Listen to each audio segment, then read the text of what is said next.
Crafting a compelling core message is crucial for differentiating a business in a crowded market. A strong core message not only is going to communicate the unique value proposition of your company, but it also resonates with your target audience and their needs and the challenges that they're experiencing. In today's episode, I'm going to dig deeper into this. I'm going to provide some examples to help simplify this critical concept.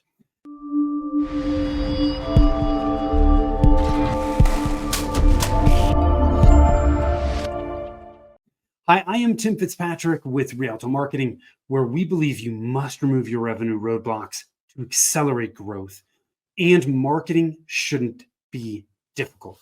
Thank you so much for taking the time to tune in.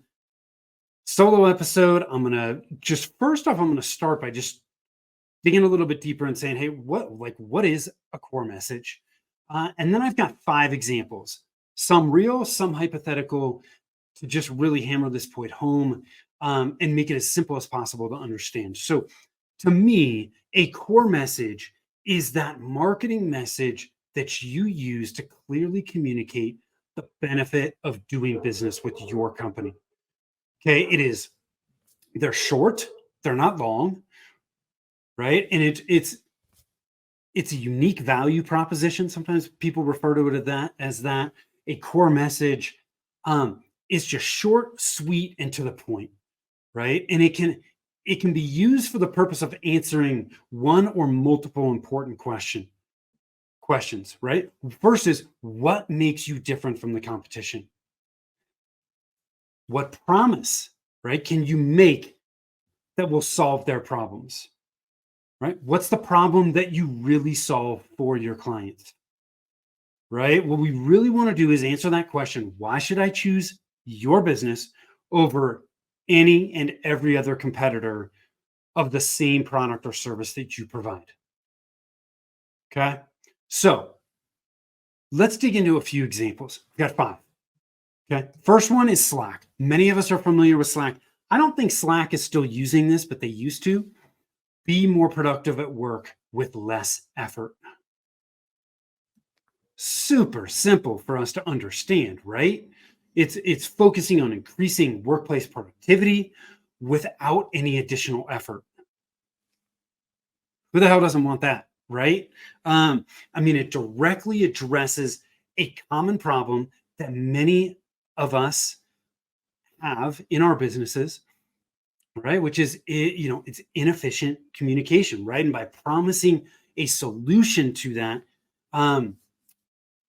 right, it grabs our attention and it positions Slack as the essential tool for a business, for a modern business, right? For the business that is up with it and wants to be more productive with less effort.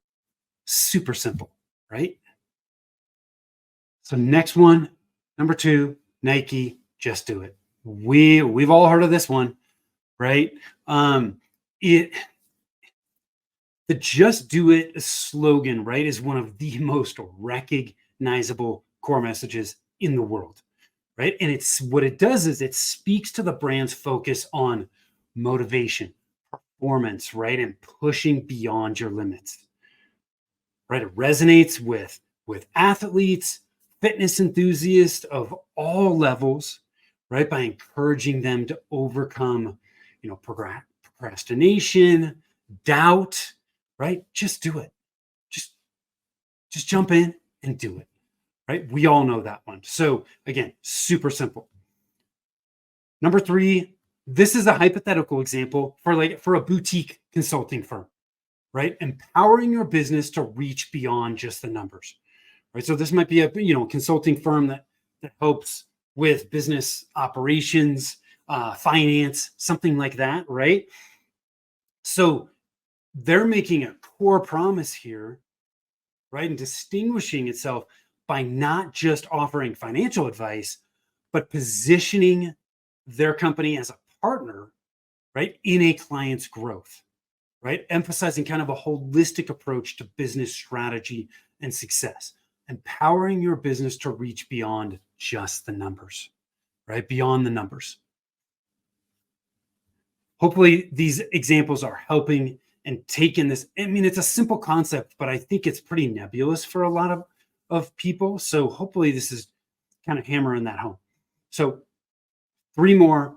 Another hypothetical example for an eco-friendly apparel brand. Where the change you want to see, right? This apparel brand is aligning its core message with the values of sustainability and ethical fashion, right? And so for the consumer that cares about that, this core message is going to attract those types of customers, right? It promises customers that by choosing their brand, they're contributing to a more sustainable and ethical industry, right? They're wearing the change that they want to see. Okay, two more. Number five, this sub-residential siding company that we actually worked with, gosh, it was probably 5 or 6 years ago at this point. But in that space, um, in the contracting space in general, a lot of businesses just use a very similar bland message. We're the number one residential contractor in Denver, or they talk about using high quality materials. Man, that stuff is table stakes. Like, okay, great, you use high quality. I expect you to use high quality. I expect you to do a great job. You're the number one contractor according to who? Right? Like, I mean, there's you. Those are that's so arbitrary, right? Anybody can be the number one contractor depending on how you've chosen to determine that, right? So it doesn't mean anything. It's not saying anything. So with this particular contractor, what we did is we looked at their reviews. And one of their clients said, God, the thing I loved about this company was they treated my house like it was their own. That's it, right? That immediately positions them as somebody different. Because what do we care about when our homes are being worked on, right? We want them to take care of the property. They don't want to leave. We don't want them to leave it dirtier than it was before they came, right? We want it to be clean. And if somebody's treating a house like it's their own, there's this expectation, this thought that, man, they're going to do a great job, right? And so it's just really effective at conveying commitment to quality and trustworthiness, which is highly valued, right, in this industry, right? And it sets a really strong foundation for the company's brand messaging, which they can build upon, right? So, last one is for a managed service provider, right? An IT consultant.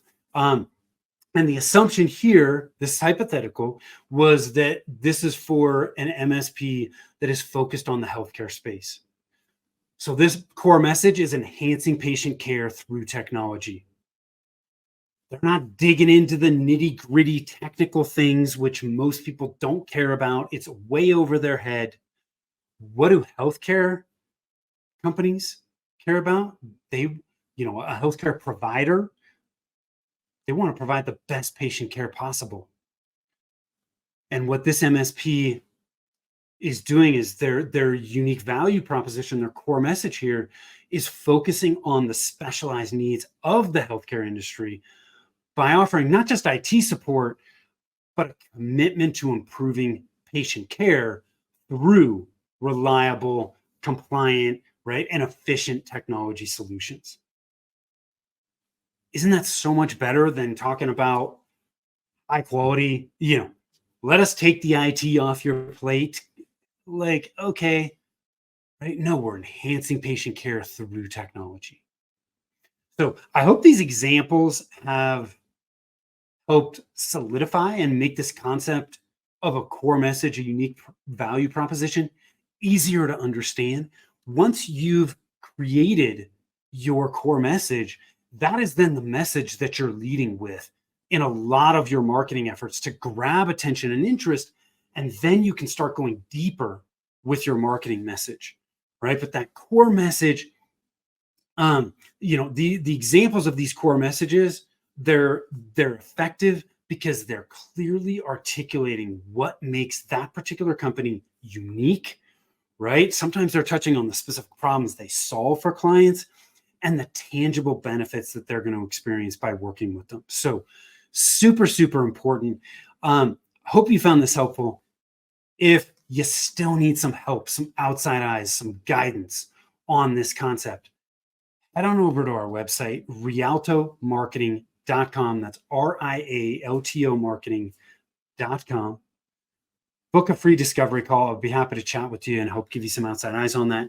The other tool that we always have available for you is over at revenueroadblockscorecard.com.